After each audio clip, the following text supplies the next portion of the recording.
Juliana. I didn't plan on coming up here, but I didn't put anything in the bin and I really regret it. So I'm going to say a couple things. I don't have anything written out, but I'm up here. I just want to say one word, Thanksgiving. Okay? Stuffing. We will be going on forward with our Thanksgiving tradition. And the food fest that we would have, our little competition, you would say, I will never forget that. And we used to play Balderdash. I hope that we keep going on with that tradition. That was a fun game. And also, hold on.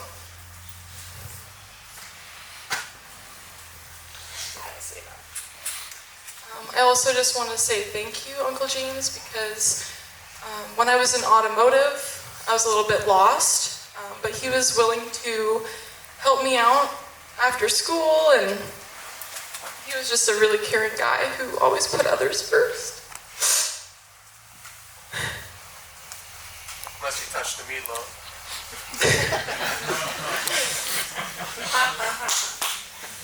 Yeah, he was really great, and I'm speechless, I'm in shock.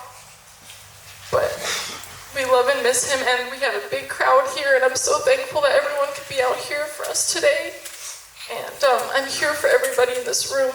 Please don't hesitate to come up to me. And I don't know a lot of people here, but it would be nice to get to know everybody. So thank you.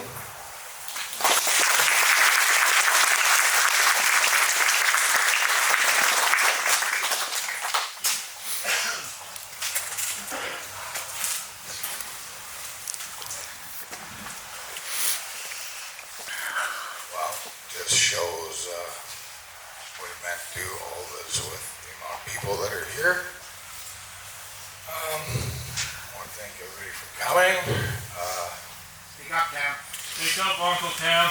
Yeah. Thanks, Justin.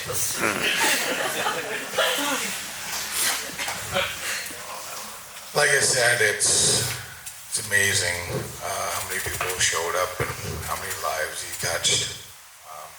He was my best friend.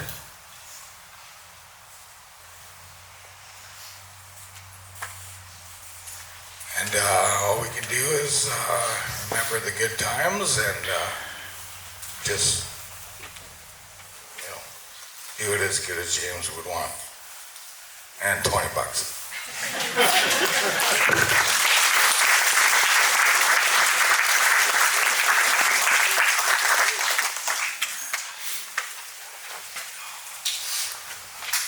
All right, I'm going to try and follow that up because I hope Liam write this, but Liam wouldn't be able to say it, so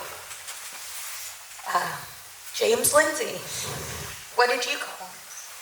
Dad, brother, friend, bra, James, Mr. Lindsay, something else? Well, Liam he was so many things to so many people. I'm going to read this as if it was Liam, okay? So just imagine it was him.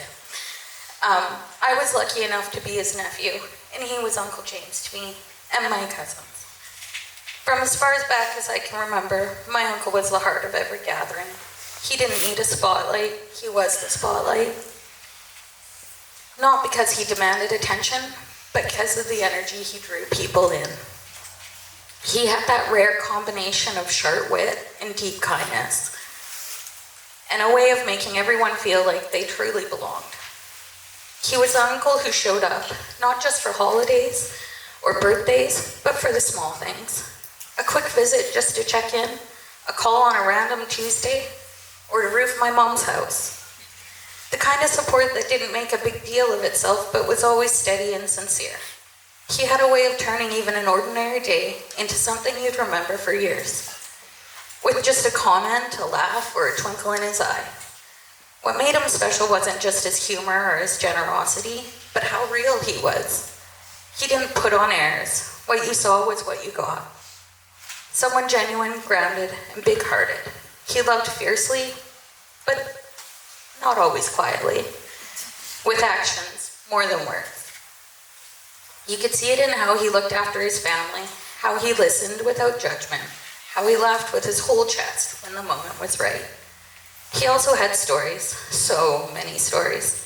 Some true, some, let's just say, enhanced with flair. But that was part of the magic. He taught us that laughter isn't just medicine for tough times. It's a gift you give to other people, and James was incredibly generous with that gift. He didn't just tell you a story, he brought you into it. He made everyday events sound like an epic adventure, and you couldn't help but get swept along with him. He taught us that life was too short not to laugh, even during the part of your own retellings later. I think I may be messed up somewhere there. As I stand here now, what I miss most is that presence, the warmth, the humor, the unmistakable feeling that everything was going to be okay because he was in the room. It's quieter now without him. But I carry his stories, I carry his way of making people feel seen and valued. I carry his laugh, the one that made you laugh even harder just by hearing it. From camping to fishing, from riding dirt bikes and quads, to boating on the lake or oceans, from making cod balls to driving trucks, he always took us along and shared what he knew. This was where we learned from him, in the woods, oceans, and lakes of Vancouver Island. He understood the importance of being outdoors and passing on the knowledge from the land. All you had to do was show some interest and his face would light up and he would stop talking your head off. These interactions were valued equally by Uncle James. He sincerely wanted to know how your day was and how he could help, if in any way. Uncle James taught me more about being a man than any book or lecture ever could. Not through big speeches, but through everyday moments that somehow became life lessons. Changing a tire became a lesson about preparation and self-reliance. Fixing and cleaning the boat turned into a discussion about patience and problem solving. Even something as simple as grilling burgers became an opportunity to talk about taking care of people you love and nourishing your body. You weren't just my uncle, you were a friend, a guide, and sometimes a mischief maker. You had this grin that said, I've got a plan. And more often than not, that plan involved something fun, slightly chaotic, and filled with laughter. You taught me more than you probably realized, and how to be ready, how to be kind without needing recognition, and how to stay true to yourself in a world that often pulls you in different directions. You didn't preach it, you just lived it, every day, with your integrity that was quiet but unwavering, and it still guides me today. Thank you for being the kind of man who showed love through action, humor, and presence. You were one of a kind.